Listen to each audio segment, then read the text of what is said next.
Vous êtes sur 1001 clés de vie. Bienvenue depuis Drummondville. Nous enregistrons aujourd'hui cette émission de Livres à lire en compagnie de la journaliste, l'éditrice, l'attachée de presse, mais également l'auteur d'une quinzaine d'ouvrages. Est-ce bien nécessaire de vous la présenter? Marthe Saint-Laurent, bonjour. Bonjour Patrick. On est ravis de vous recevoir. C'est un plaisir d'être avec vous. Pour une deuxième fois, un petit rappel, vous nous aviez fait l'honneur de venir à la première émission d'Entrons en résilience où on avait abordé le chapitre un peu plus, très personnel de votre vie. Aujourd'hui, vous nous revenez avec un magnifique ouvrage qui s'appelle « Après le fond du gouffre, la résilience heureuse ». On est toujours un petit peu dans le même sujet. On est plus dans le guide pratique. J'ai une première question à vous poser. On entend beaucoup, et on fait souvent référence à Boris Cyrulnik en termes de résilience. Ce livre, Après le fond du gouffre, la résilience heureuse, en quoi est-ce qu'il est différent des autres livres sur la résilience? C'est intéressant, Patrick, comme question, parce que la différence, c'est que justement, je n'aborde pas la façon dont M. Cyrulnik parle de la résilience. C'est-à-dire, ce qui différencie mes ouvrages des autres ouvrages, c'est que je suis vraiment sur le terrain. Donc, je travaille avec beaucoup de témoignages. Je travaille souvent avec mes propres expériences. Donc, c'est un guide pratique, mais inspiré non seulement d'une théorie, mais bien de ce que les gens vivent. Et ce n'est pas seulement moi qui vis ces thèmes-là, comme là c'est la résilience, mais tous mes livres ont beaucoup de témoignages, mais ce sont des gens qui me racontent leur histoire. Alors, ce qui est intéressant, c'est que oui, il y a de la théorie, c'est-à-dire comme c'est un guide pratique, j'explique les différentes étapes de la résilience, mais je viens aussi imager avec des témoignages. Donc, les gens, les lecteurs, les lectrices sont capables de voir, oui, la théorie, mais par la suite sont capables de s'identifier aux témoignages qui sont là. Donc, ça fait une lecture qui est beaucoup plus animée, beaucoup plus réelle. Donc, je dirais que cet ouvrage-là est différent de la façon, dans le traitement, d'une part. Et d'autre part, je pense que j'aborde des thèmes différents. C'est-à-dire, je vais parler de la chute. Souvent, ce qu'on a lu sur la résilience, c'est on a une problématique, on a une épreuve, et là, après, on est dans le gouffre, et puis après, clac, on remonte et on est devenu résilient. C'est pas comme ça que ça se passe. Ouais. Vous le savez, Patrick. D'autant plus que la résilience, à tort, est souvent associée à quelque chose de triste. Oui. On oublie que c'est le côté renaître après les épreuves. Oui. Là, ce que vous nous dites, c'est que ça ne se fait pas du jour au lendemain, qu'il y a tout un processus.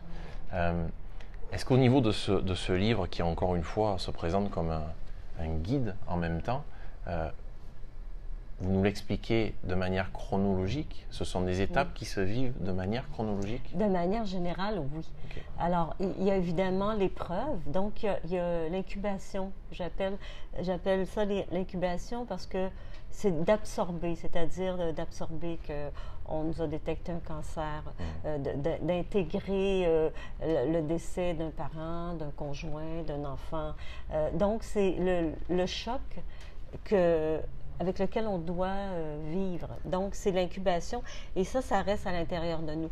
Par la suite, il y a des périodes. Après, on tombe dans la révolte. C'est-à-dire qu'on peut se mettre à boire, on s'isole des gens. Alors, il y a plusieurs étapes. Et à un moment donné, on refait un peu surface. Et là, on pense qu'on est sorti du gouffre. Eh bien non. Après, il y a la chute. Donc, avant d'atteindre la résilience, il faut vraiment descendre dans le fond. Et le danger des gens qui restent à la surface de l'épreuve, c'est qu'ils ne seront jamais résilients parce qu'ils ne seront jamais descendus justement à l'intérieur d'eux. Et ces étapes-là sont difficiles à comprendre dans la mesure où on croit qu'on s'en est sorti. Est-ce que ça fait appel à ce qu'on entend parfois quand il y a un décès, par exemple, quand on dit qu'il faut vivre son deuil? Oui. Est-ce que c'est ça la notion d'aller en profondeur plutôt que de rester en surface? Tout à fait. D'ailleurs, on doit faire des deuils Patrick, tout le temps. Il faut faire des deuils lorsqu'on change d'emploi, il faut faire des deuils quand notre enfant part pour l'école, quand on se sépare, Alors, chaque fois que notre quotidien change, nous avons des deuils à faire.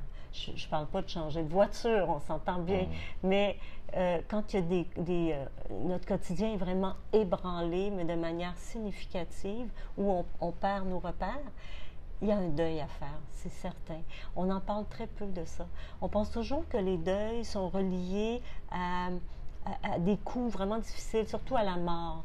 Mais si on a un cancer, si on a un accident de voiture, qu'on perd une jambe, il y a un deuil à faire entre notre corps physique d'avant et notre corps physique maintenant, c'est-à-dire avec un membre en moins. Donc, toute perte nécessite un deuil, et après, on peut aller, là, selon la gravité, on peut aller dans la résilience, c'est-à-dire prendre l'épreuve et se propulser. Un changement de vie, c'est donc un deuil. Vous parliez d'une amputation. On ne parle pas de deuil uniquement en cas de perte et de décès. Non. Pourquoi la résilience heureuse? Moi, je dis pourquoi, mais j'ai adoré ça. Oui. En fait, c'est particulier. C'est un ami qui me dit, Marc, t'es rendue tellement sereine face à tes épreuves. Et souvent, j'en ris parce que j'ai encore des épreuves. C'est sûr que sur le coup, je le prends difficilement comme tout le monde. Il reste que je suis humaine, même si je suis résiliente. Sauf que j'en ris. Donc, quand je raconte quelque chose qui pourrait sembler pour bien des gens incroyablement à vivre, moi, je le raconte et j'arrive inconsciemment à trouver de l'humour et à en rire, premièrement, donc, et à faire rire mes convives, les gens à qui je le raconte. Mais au fond, si on le prenait de manière très froidement, ça serait triste et pathétique. Mais heureuse, c'est qu'il faut rester dans un, je dirais, un niveau de légèreté. C'est-à-dire, quand les épreuves nous arrivent, il faut le plus rapidement possible se distancer de la douleur et dire, OK, qu'est-ce qui peut arriver de pire? Quelque part, relativiser un Oui, petit peu. Absolument, tout à fait. Et après, d'en rire, parce que de toute façon, on n'a pas le contrôle sur l'événement. On a le contrôle sur notre... Ça se saurait en tout cas. Oui, je pense qu'il n'y a personne qui s'enverrait des épreuves comme on reçoit, mais en fait, le contrôle qu'on a et le pouvoir que nous avons, je préfère dire le pouvoir que le contrôle, c'est vraiment de la façon dont nous allons traiter l'épreuve qui nous arrive. Alors, vaut mieux, me semble-t-il, rester ouvert, rester joyeux, heureux dans les épreuves. Donc, pour moi, une fois qu'on est résilient, c'est une grande réussite, c'est une grande joie et il faut être heureux. On vous connaît en tant qu'écrivaine prolifique. Un livre comme ça, où il y a une partie de récit de vie, une partie de témoignage, ça prend combien de temps à écrire? Dans votre cas, attention, les poètes en herbe et les écrivains débutants, là. Faites attention au délai. Écoutez, c'est rapide pour moi, c'est un mois, un mois et demi, 2 mois maximum. Ouais. La raison est fort simple. Premièrement, je suis quand même rendue à mon 15e ouvrage. Deuxièmement, avant, j'étais journaliste. J'ai quand même mes études en rédaction. Donc, j'ai déjà une base. Maintenant, l'autre point, c'est que j'ai une très grande structure. Donc, je n'écris jamais un livre sans faire la table des matières, sans savoir de quoi je vais parler. Et quand je commence à écrire un livre, ça fait peut-être 1 an ou 2 ans qu'il vit à l'intérieur de moi. Alors, une fois que j'ai réussi à monter la table des matières, puis Patrick, je vous dirais que c'est ce qui prend le plus de temps à faire, c'est-à-dire de structurer ma pensée, comment je vais traiter tout. Après la rédaction, c'est vraiment très facile. Évidemment, il faut prendre le temps de s'asseoir et de le faire. Ouais. Et je le fais, moi, j'ai la chance unique de le faire à temps plein. Donc, je n'ai pas à aller travailler, je n'ai pas à m'occuper d'enfants, je n'ai même pas à faire à manger parce que mon mari et agent prépare de magnifiques repas. C'est un chef cuisinier pour vrai, là, dans la vraie vie. Donc, je n'ai rien à faire, Patrick, à part écrire. Donc, c'est sûr que ça peut sembler impressionnant de dire, oui, je peux écrire un livre en 3 semaines, 1 mois, 1 mois et demi, 2 mois, mais il faut comprendre que je n'ai que ça. Non, et puis la gestation est beaucoup plus longue en amont. Ah C'est oui, quelque tout chose à où fait. un projet vous réfléchissez et qui mûrit Absolument, tranquillement. tout à fait, oui. Une fois que le travail d'écriture démarre, là, j'allais dire, c'est assez décourageant pour d'autres. Oui. Mais c'est assez rapide en fait. Ben, c'est très rapide parce que je prends ma table des matières et puis je la suis. Et parfois, j'ai des modifications. Vous savez, le chapitre 4 peut devenir le chapitre 2. Ça m'est déjà arrivé d'interchanger ou de retirer complètement le chapitre parce que je m'aperçois que je n'ai pas assez de matière pour le traiter. Donc, je l'enlève. J'en rajoute un autre. Donc, après, je peux jouer avec la table des matières. Mais au moins, ma structure, elle est solide. Mais on aura compris que ce n'est pas spécifique à cet ouvrage qui fait encore une fois partie, enfin, qui livre une partie de votre récit de vie sur lequel vous vous appuyez, mais tous vos ouvrages. Oui. Prenons-en de la graine, comme on dit. Pour revenir au contenu et à l'aspect, j'allais dire, technique de ce livre-là, vous nous parliez tout à l'heure de différentes étapes, dont l'incubation. J'ai noté qu'il y en avait 7 à peu près. Un mot rapide comme ça, là, la révolte, la chute, la résilience, l'ego, la gratitude et le test. Il y en a 2-3 sur lesquels on va revenir un peu plus précisément par la suite.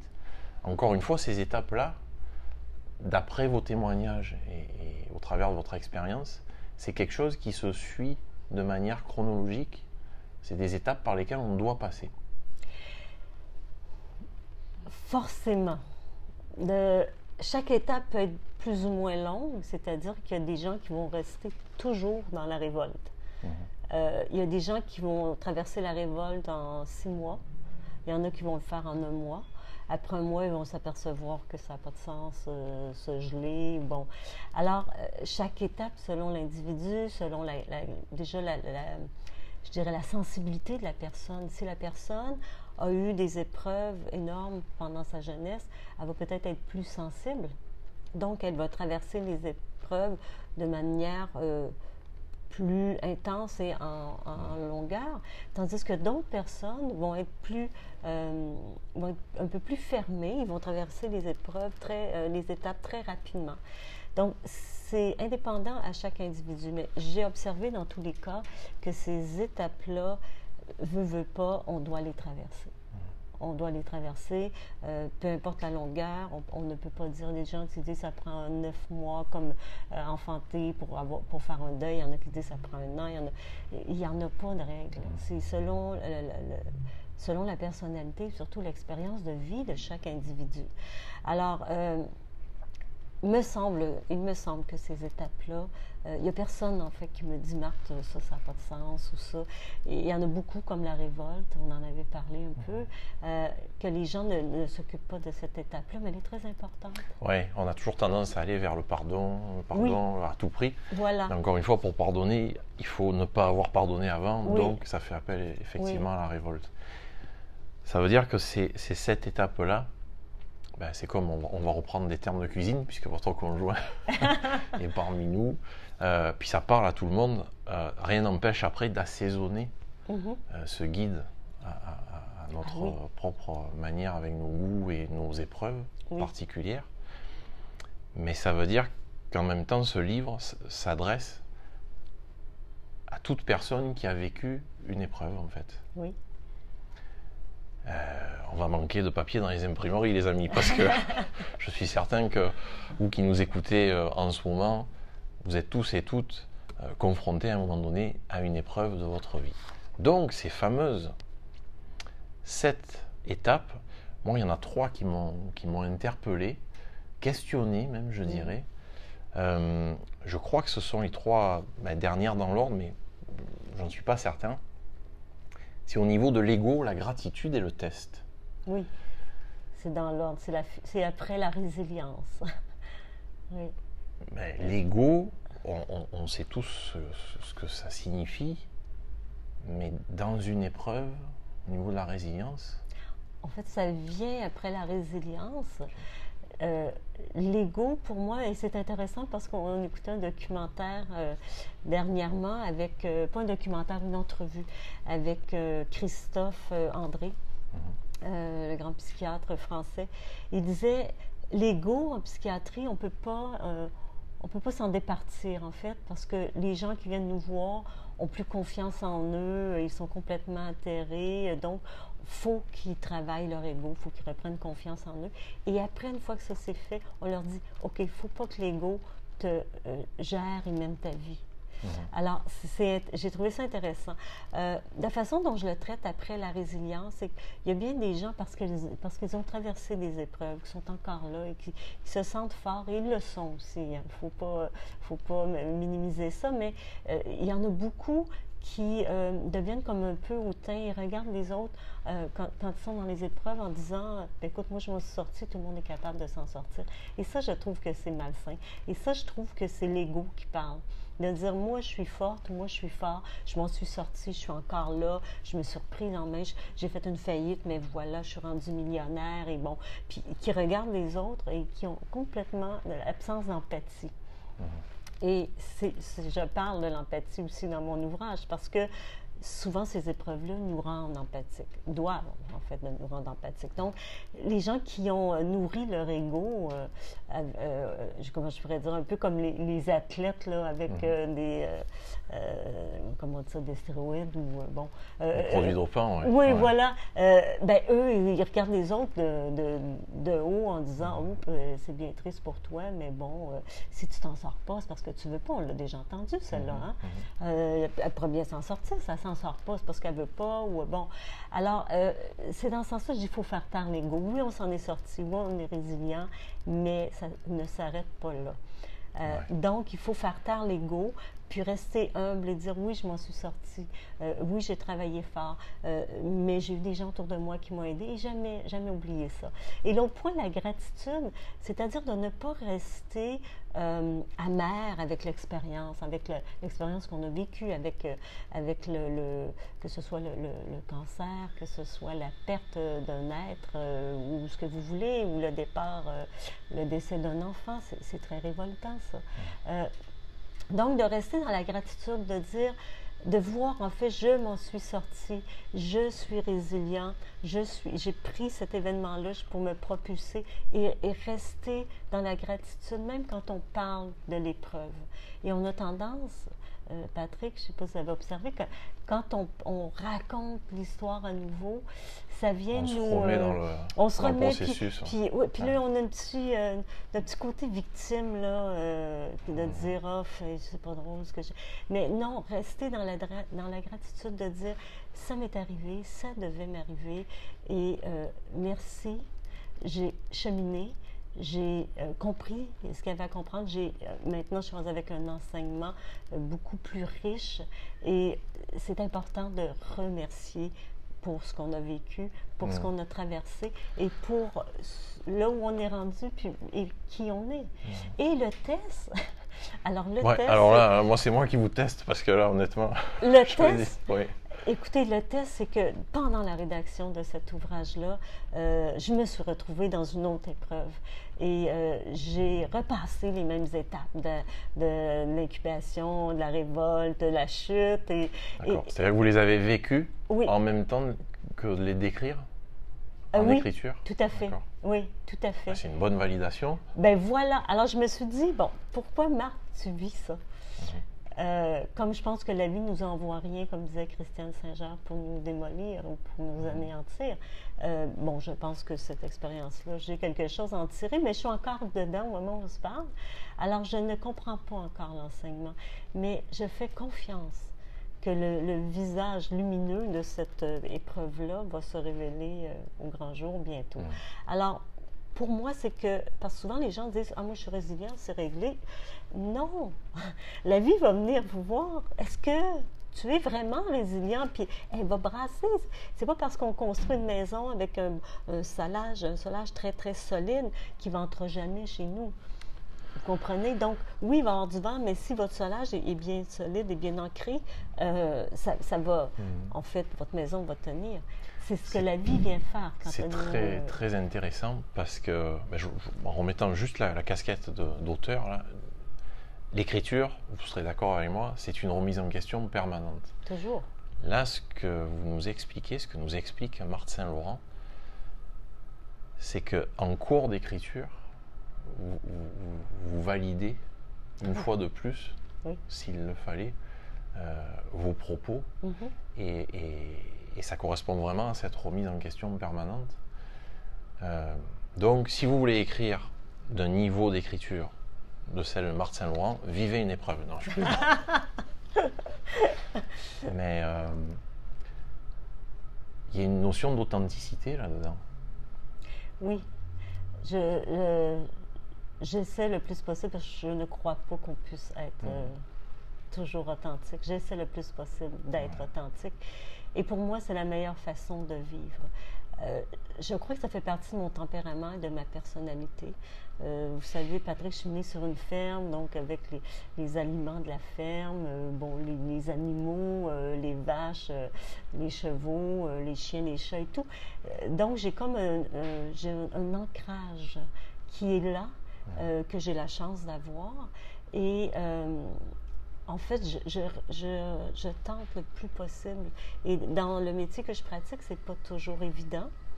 Mais je me rends compte qu'il n'y a pas d'autre façon d'attirer les gens à nous, de partager nos messages. Mes messages ne sont jamais froids, ce ne sont jamais que des mots. Et c'est pour ça qu'il y a beaucoup de lectrices qui aiment mes écrits, puis il y en a d'autres qui ne les aiment pas, parce que justement, c'est un peu intimiste. Mais de manière générale... Puis on ne peut pas plaire à tout le monde. Non, on ne peut pas plaire à tout le monde. Sauf que, je dirais, ce qui caractérise mon style d'écriture, c'est le côté intimiste. Donc, je n'hésite pas à parler de moi, de ce que j'ai vécu, parce que pour moi, je suis un être humain et je trouve ça toujours plus intéressant d'entendre quelqu'un qui a passé par là et quelqu'un qui va venir m'exposer ses théories. Puis dans le fond, on ne sait pas s'il sait de quoi il parle, mais pour moi, quelqu'un qui arrive en avant de moi et qui dit « Voici, j'ai vécu ça, mais je vais vous en parler », là, ça vient me toucher. C'est exactement ce qu'on ressent à travers vos propos, que ce soit à la télé, dans votre travail journalistique ou dans vos écrits. Encore une fois, cette notion d'authenticité, après le fond du gouffre, la résilience heureuse, qui consiste dans le fait que vous n'arrivez pas, pardonnez-moi l'expression, mais avec vos gros sabots, avec le côté science infuse, mais quelque chose qui parle à tout le monde. Oui. La vraie connexion avec les gens, peut-être avec les origines au niveau de la ferme, on ne sait pas, mais en tout cas on est bien content. Peut-être. C'est assez surprenant parce que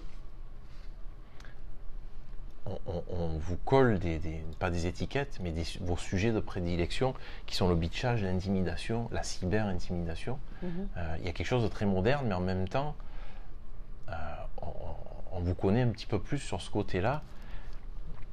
Est-ce que ça veut dire qu'avec ce genre d'ouvrage, vous abandonnez complètement ce côté-là? C'est vrai qu'on pourrait croire qu'effectivement, je prends une autre tangente. Non, pas du tout. En fait, c'est vrai que j'ai écrit mon idéal de vie. Et puis là, je parle de la résilience, mais entre ça, j'ai quand même fait la solidarité féminine. Et là, je sors très bientôt. Comment se protéger contre le bitchage, le harcèlement sexuel et psychologique. Donc, je reviens à mes racines. Mais Patrick, c'est comme si j'avais besoin de prendre une pause de ces sujets-là qui sont quand même lourds. Bon. Je ne dis pas que la résilience, c'est pas lourd, c'est très... mais j'avais besoin de parler d'autres choses. Et justement, à travers ces deux ouvrages-là, mon idéal de vie et la résilience, je peux me permettre de parler plus de moi, en fait, de ma vie, parce que c'est un peu la trame de fond de ces deux ouvrages, qui sont beaucoup moins dans mes autres livres sur le bitchage, même si j'en ai vécu, même si j'ai vécu du harcèlement psychologique.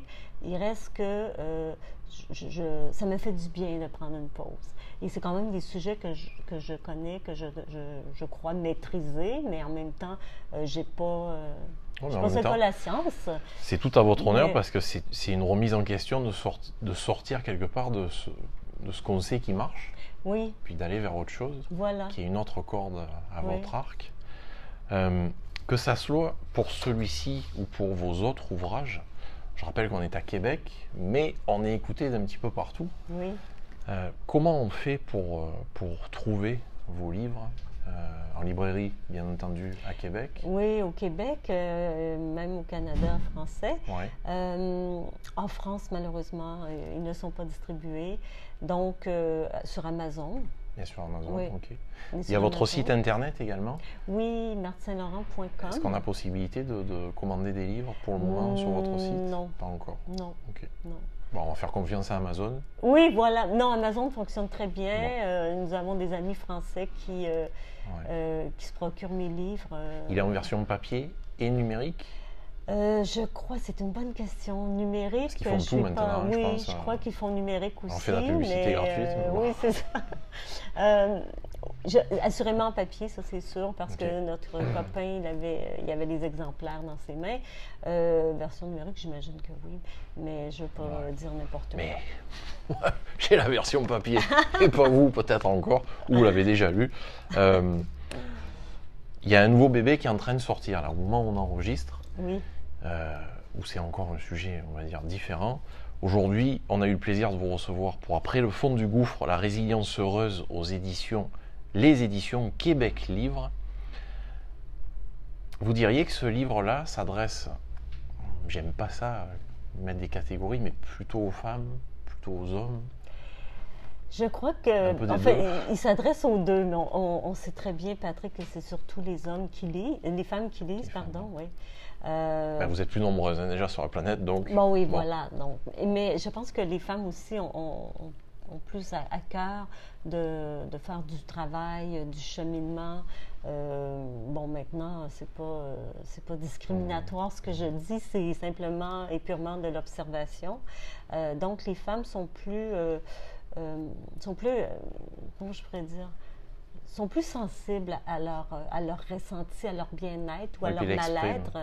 On Oui. l'exprime plus facilement. Les hommes aussi, il y a des hommes qui vont, mais il y a beaucoup d'hommes qui vont écraser ou faire taire ce que les épreuves créent en eux. Alors, mais moi, je fais confiance à l'intelligence humaine, comme vous savez, et je me dis que souvent, les femmes le lisent, ils en parlent à leur conjoint ou à un ami, ou peut-être que... Qui le lisent en cachette. Oui, peut-être qu'ils le lisent en cachette. Comme les crèmes pour le mais, visage, ça. Oui, voilà, exactement. Ouais. Donc, je pense que tout le monde peut être intéressé par ce livre-là, mais me semble-t-il que c'est davantage les femmes qui vont l'acheter, qui vont le lire, puis après qui vont en parler à leur conjoint. Donc, mesdames, vous ne nous écoutez déjà plus parce que vous êtes ruées dans les librairies ou sur le site d'Amazon pour l'excellent livre Après le fond du gouffre, la résilience heureuse de Marthe Saint-Laurent. Puis, messieurs, faites mentir Marthe Saint-Laurent. Ah, j'aimerais bien. Avec plaisir. Procurez-vous-le également. On rappelle votre site, c'est tout simplement marthesaintlaurent.com Voilà. parce qu'on peut y trouver également beaucoup de renseignements. Oui, des mais articles, vos différentes entrevues, les divers services que j'offre aussi. interventions. Oui, coaching d'écriture. Oui, tout à l'heure, je l'ai pas dit, Conférences. j'ai parlé d'attaché de presse, de Oui, mais journaliste, d'éditrice. C'est pas grave. Bon, enfin, si vous avez quelque chose à demander, demandez à Marthe Saint-Laurent, elle aura certainement une réponse. Merci beaucoup, Patrick. Ça a été un plaisir de vous recevoir pour cette deuxième émission. Allez, je résiste pas, hein. Il n'y est pas encore, mais je vous le montre. Ah! Mettez vos commentaires, partagez, écrivez-nous, soit à la station 1001 clés de vie, sur le groupe Facebook Entrons en résilience, vous tapez livre à lire, vous tapez ce que vous voulez, vous joignez directement Marthe Saint-Laurent également. Je ne sais pas ce que vous en pensez, mais quand je vois le bébé qui est en train d'arriver, là, je me dis qu'on va peut-être revoir une troisième fois Marthe Saint-Laurent chez nous. Merci. Avec plaisir, beaucoup. Patrick. Merci infiniment. Merci à vous. Quant à vous, je vous retrouve pour une prochaine émission, soit de livres à lire, soit à découvrir, et bien entendu, entrons en résilience qui continue. Merci, au revoir.